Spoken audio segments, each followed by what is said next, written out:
Assalamualaikum. Kali ini kita akan membahas penyusunan anggaran. Topiknya adalah kebijakan dan contoh perhitungan. Ada beberapa catatan awal. Pertama adalah saya berasumsi bahwa video tahapan penyusunan anggaran sudah pernah ditonton. Yang kedua, contoh ini akan bersifat keseluruhan tetapi ringkas dan akan berisi tentang kebijakan serta perhitungan ringkas yang digunakan nantinya.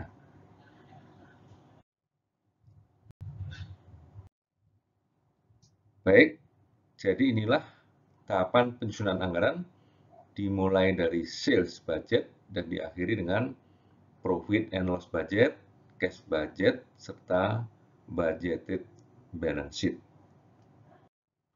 Sekali lagi, video tahapan penyusunan anggaran sudah tersedia dan dibuat secara terpisah. Kita masuki contoh kebijakan dan perhitungan.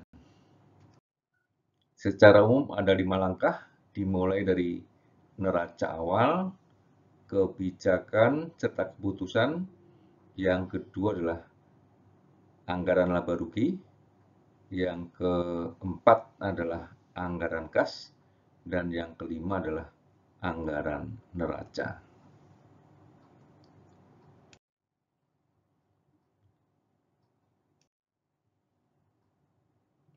Pertama, tentang review strategi.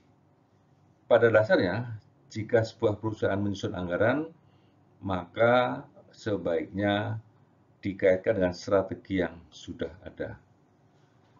Tujuan dari review strategi ini adalah melihat kembali konteks relevansi strategi terhadap kondisi yang sudah ada.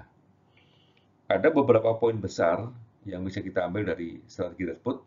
Yang pertama adalah sisi kuantitatif, yang kita sebut dengan long term financial objective, kita singkat kemudian dengan LTO, seperti tingkat penjualan dan laba untuk tahun terkait. Penjelasan terkait LTO secara khusus sudah dibuat dalam video terpisah sebelumnya. Kemudian jadwal penyusunan anggaran kurang lebih akan dimulai dari review kondisi ekonomi. Nah, pada saat ini kita akan melihat kembali tingkat pertumbuhan ekonomi nantinya seperti apa, inflasi yang mungkin terjadi, tingkat suku bunga, dan nilai tukar. Kemudian masuk ke analisis eksternal. Di sini kita akan melihat faktor Pestel, kemudian analisis industri. Jadi itulah analisis eksternal. Kemudian baru kita masuk ke analisis internal. Kita lihat apa yang sudah dicapai dengan saat yang terakhir, serta harapan dari pemegang saham. Untuk video analisis Pestel sudah tersedia secara terpisah. Penyusunan asumsi. Nah, inilah tahap di mana kita menentukan asumsi apa yang kita gunakan di dalam perencanaan nantinya terkait ekonomi dan industri. Kemudian misalnya tingkat inflasi, suku bunga atau BI rate, nilai tukar, dan seterusnya. Kita mulai dengan contoh perhitungan. Yang tersaji pertama adalah neraca awal. Secara teknis, kita menyiapkan kondisi keuangan yang terakhir. Jadi misalnya, kalau penyusunannya di bulan Oktober, maka akhir September itulah kondisi keuangan yang terakhir. Setelah itu review apa yang sudah tercapai, kondisinya seperti apa, plus minus dan seterusnya. Laba rugi serta neraca terakhir yang mungkin bisa diperoleh. Ada beberapa catatan. Jadi seberapa penting sebenarnya neraca akhir ini? Untuk perusahaan yang menginginkan adanya perhitungan ROI di dalam budgetnya serta neraca akhir, maka diperlukan input yang namanya neraca awal. Masalahnya adalah Kalau nunggu neraca awal ini di akhir Desember, penyusunan anggaran bisa terganggu. Oleh karena itu, neraca akhir tahun sebelumnya ini yang kita ambil adalah yang sifatnya masih prediktif. Karena tidak mungkin menunggu penyusunan anggaran setelah tahun berakhir.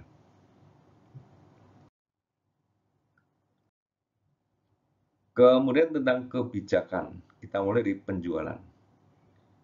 Penyusunan anggaran dimulai dari penjualan, oleh karena itu bagian yang paling awal dibahas adalah berapa banyak penjualan, tingkat kenaikan penjualan atau pertumbuhan penjualan. Ini bisa dilihat secara internal, itu trennya seperti apa, dan kemudian secara eksternal, analisis industrinya seperti apa. Baru kemudian muncul komitmen berapa tingkat penjualan yang akan kita pasang untuk tahun depan. Yang kedua, kebijakan penjualan ini terkait dengan kebijakan penjualan secara kredit, mau diberikan kredit kepada pelanggan berapa minggu atau berapa bulan. Beban pokok penjualan terkait dengan kemampuan perusahaan untuk membuat produknya pada cost tertentu, secara internal terkait dengan efisiensi, secara eksternal terkait dengan persaingan dan jumlah margin yang mau diambil oleh perusahaan.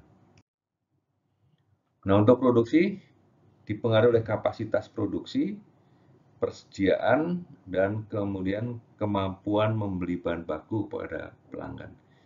Intinya jumlah produksi harus sinkron dengan jumlah penjualan.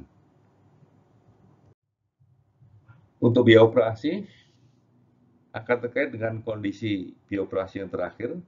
Ada dua pos di sini, biaya penjualan, yang kedua adalah biaya administrasi. Secara umum, contoh yang praktis adalah melakukan adjustment terhadap tingkat dari biaya tahun kemarin, kemudian di-adjust dengan tingkat inflasi untuk biaya yang terkena inflasi, yaitu biaya selain penyusutan. Kemudian depresiasi.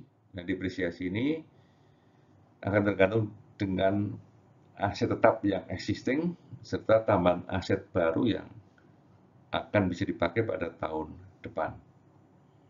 Untuk yang terakhir, pajak, ini akan kita hitung secara efektif dan progresif sesuai dengan peraturan yang ada. Kemudian tentang investasi, jadi di sini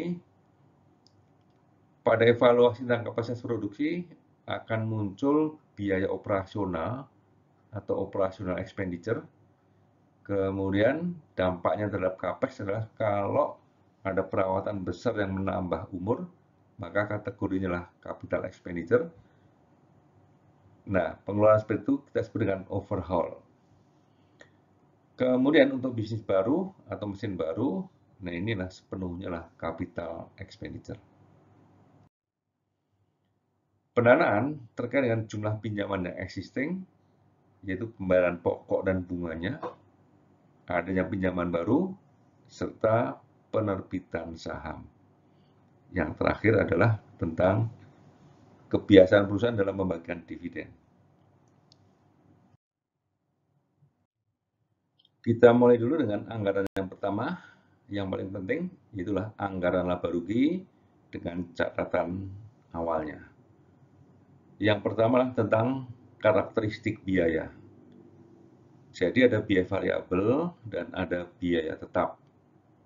Biaya variabel akan berubah kalau volume penjualan berubah. Biaya tetap tidak akan berubah walaupun terjadi kenaikan atau penurunan penjualan. Ini penting kalau nanti kita menyusun laba rugi secara lengkap. Mana biaya yang harus naik, mana biaya yang tidak berubah.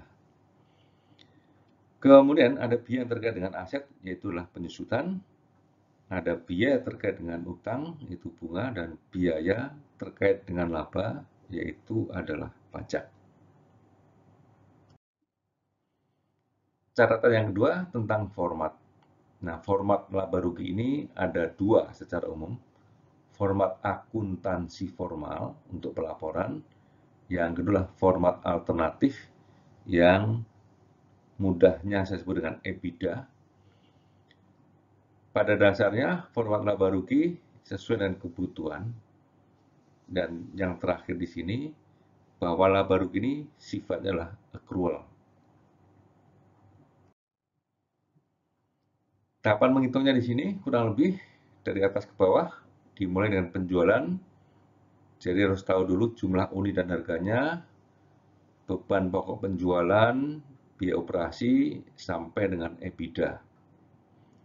Nah, setelah itu depresiasi, EBIT, dikurangi beban bunga, ketemu EBT, dikurangi pajak, ketemu dengan EAT.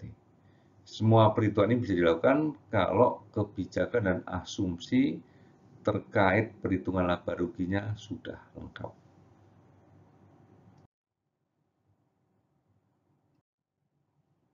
Kemudian ke anggaran kas. Pada dasarnya format ini tergantung dari perusahaan. Bisa juga dikaitkan dengan format laporan arus kas, yaitu format langsung dan tidak langsung.